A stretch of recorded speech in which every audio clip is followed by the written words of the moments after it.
Shalom. No doubt you are familiar with the expression, clothes make the man. You may be surprised to learn that this concept might be rooted in Bible times, when consecrated garments literally gave a man priestly power to execute his divine office. Priests were forbidden to perform their appointed tasks unless they were properly attired according to rigid biblical protocol. Even today, certain types of clothing are reserved for certain types of careers. For example, firefighters and armed security forces wear protective garb that sets them apart from the type of clothing worn by medical professionals. Each style of dress is a mark of distinction and is perfectly suited to the needs of the profession. Yes, clothes make the man, and in ancient days, priestly garments made the priest. Scripture presents yet another example of unique clothing, a very special garment that was given to a son by his beloved father. I'm speaking of the great patriarch Jacob and his favorite son Joseph, the 11th offspring in a long string of 12 boys who eventually became the patriarchal heads of the 12 tribes of Israel. Long before their exaltation, however, Joseph's 10 older brothers were men of the flesh, consumed with jealousy over the favoritism shown to him by their father. What was the object of their unbridled jealousy, you might wonder? Quite simply, it was a coat. This was no ordinary coat, however, but a coat that would alter the destiny of an embryonic nation. What was so unique about Joseph's coat? Was it really a coat of many colors, as translated in many Bible versions? Or is there more to the story than meets the eye? Let's see what we can learn from the Hebrew translation of the Bible. It's always best to search the original source. Genesis 37:3 reads, "Now Israel," speaking of Jacob, "loved Joseph more than all his sons, because he was the son of his old age, and he made him a varicolored tunic." The term in Hebrew for varicolored is the word pas, P-A-S, meaning flat of the hand or flat of the foot, and typically meaning long-sleeved, and it can mean varicolored. Then the word tunic is ketonet, meaning a coat, a dress, or a garment.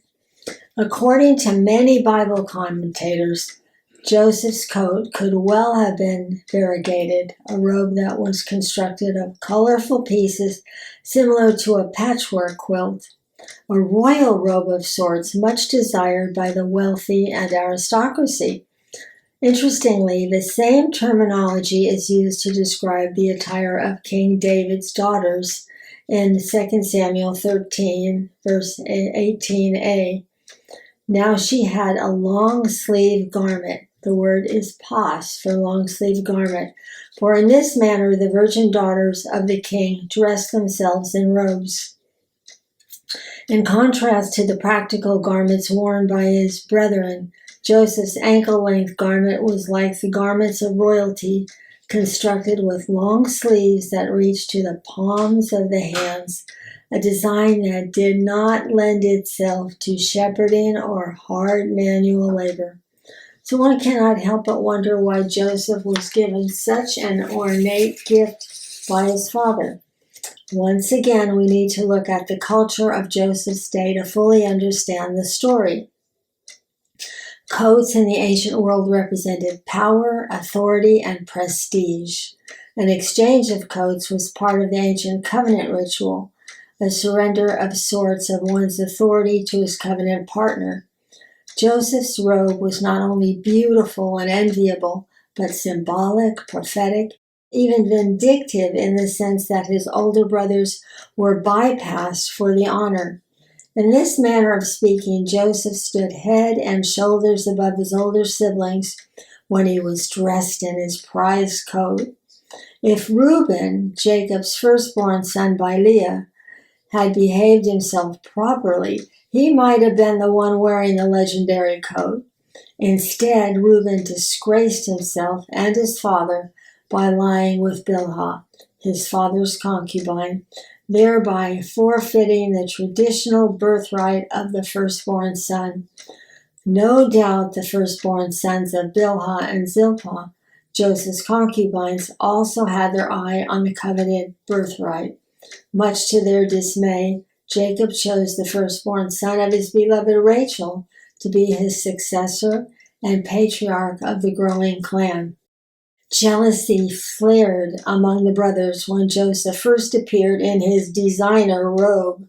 Silently, the garment seemed to scream out to them that Joseph, their father's favorite son, would one day be lord over them, an intolerable fate that must not come to pass. The coat was also a silent, vindictive, much-deserved reprimand to Reuben, Jacob's firstborn son, for his immoral act with his stepmother Bilhah. In my book, Joseph and the Coat of Destiny, you will learn that Joseph's royal garment was indeed prophetic, as it set the stage for a drama that could not be imagined at the time. God has a way of working every circumstance for good, in spite of the enemy's evil intentions and perverse goals. Join me in further study to learn how Joseph and the Coat of Destiny transformed the world. It may transform your world also. My book is available from BibleInteract.com and from Amazon. Order it today and be blessed. Shalom.